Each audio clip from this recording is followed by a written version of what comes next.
好，跟住咧就輪到青年組啦。現場如果有減到300，好似青年組又簡簡單單喎，全部作品都非常精彩嘅。青年組係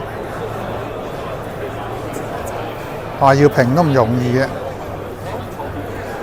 咁當然有啲係比較幼嫩少少嘅啦，咁但係有勇氣去參加都係一件好好嘅事情嚟嘅。呢件作品其實我自己個人唔知點解咧，我就覺得真係幾中意嘅。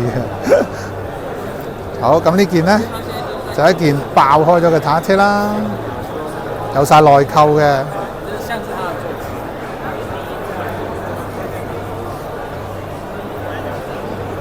參加比賽除咗攞個經驗之外咧，亦都可以同評審傾下，問下評審點樣可以改善啊，點樣可以改進自己。咁其實係一個好值得嘅，即係佢值得去參與嘅事咯。有時唔一定問評審嘅，同其他人傾下，傾多啲，俾多啲人睇你嘅作品咧，了解多啲咧，就會係一件，即係都會令到你自己進步。請關邊頭楊順安評審到中央計分區找小王哥報告。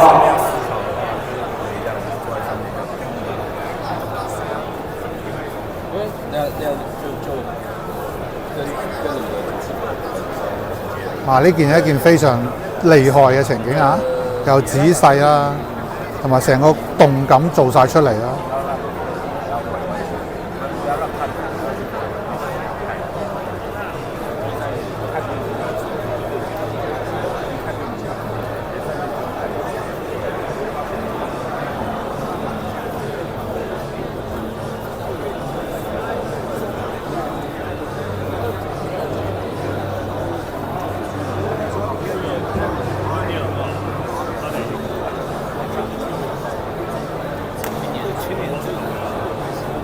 好，青年組就到呢度啦。